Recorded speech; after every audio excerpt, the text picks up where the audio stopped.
Ada serta-serta brand, tiba-tiba pula ada stok. Yang ni betul. Yang ni tiba-tiba Adli ada dapat banyak sangat komen dekat luar. Okay, banyak juga komen daripada customer datang walk in, customer daripada shopmate dan sebagainya. Ramai yang tanya dekat Adli tahu pasal apa? Kenapa Adli pergi dekat cawangan baru? Kenapa Adli tak stay dekat yang lama tu, dekat Central? Bukan apa, bukannya kita pindah kerja pun. Still company yang sama. Cuma ya, company yang lama tu dia akan fokuskan untuk superbike macam Ducati, Kawasaki, Honda dan sebagainya lah dekat sana. Okey, sebenarnya dekat sana pun ada je motor impian yang Adli nak dekat situ. Okey, contoh macam Panigale, ZS10 dah dan sebagainya lah. Itu memang motor impian ni lah. Tapi antara motor yang Adli suka setakat ni lah, antara Adli nak ceburi dalam bidang dekat Enforce ni. Okey, sebab tu dah dia separate. Sebab dia nak buat fokus hanya untuk Enforce saja dekat sini.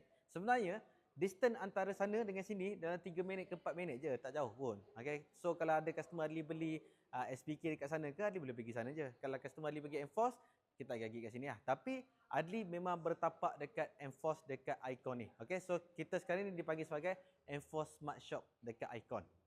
So sebab apa Adli dekat Enforce? Sebabnya Adli suka keunikan yang ada dekat motor ni.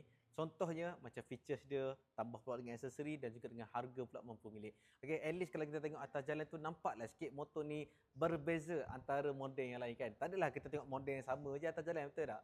Dan ramai je Adli tengok dekat luar tu, ramai sangat yang kecam pasal motor Enforce ni. Okay, korang lupa sebenarnya tujuan Enforce ni masuk dekat market Malaysia sebab apa?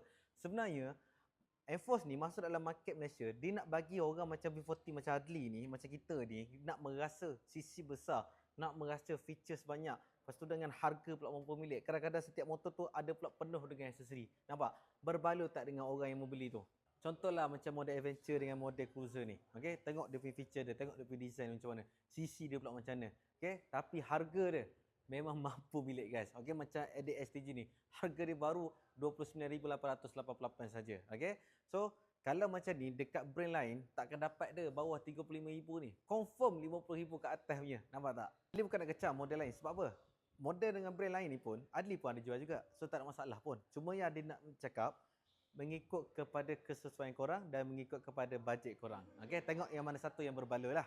Masih lagi ada yang takut lagi dengan spare part dekat motor Enforce ni. Sebenarnya motor Enforce ni banyak je spare part dia. Okey, dia punya kilang pun dekat dalam Malaysia je. Okey, bilik yang tu nanti akan jadi bilik spare part untuk semua model Enforce yang kita ada dekat sini. So tak perlu risau. Okey, dengan warranty yang kita bagi kat korang pun sangat berbaloi dan juga dengan promosi-promosi macam label service dan servis yang terbaik yang kita akan bagi dekat korang lah. Alright. Dan sekarang ni motor Enforce ni dia dah melebihi market skuter dah dekat dalam Malaysia ni. Dia dah cantas semua brand. Ali boleh katakan macam tu, dia dah santai dah semua brand. Sebab itulah ada serta-serta brand, tiba-tiba pula ada stok. Yang ni betul. Yang ni tiba-tiba ada stok pula. Nampak dia dah goyang kat situ. Sebab apa? Korang bayangkan, dengan harga, dengan feature, dengan teknologi yang dibawa oleh Enforce ke Malaysia ni, melebihi daripada motor yang korang bangga-banggakan sangat tu. Ada yang cakap, boleh lintas motor ni lah, ada yang ni, apa barang bang? Kita sekarang kita nak selesa, kita nak ride. Sekarang ni perang skuter dah jadi sekarang ni perang untuk Enforce sahaja. Tak perlulah model lain nak masuk. Sekarang ni memang untuk masa Enforce sahaja yang akan conquer Malaysia ni, tahu tak?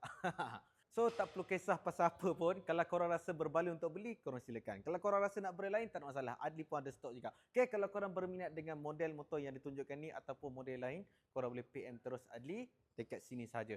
Jangan PM inbox tahu. Ramai orang PM kat inbox. Kadang-kadang Adli tak perasan tahu tak. Kadang-kadang lebih daripada sehari dah. Adli barulah Adli perasan. Tolong PM je Wasabi Adli terus. Okay, ataupun kalau korang ada masa free, just call saja. Alright, terima kasih. Jangan kecam Cakap je tau.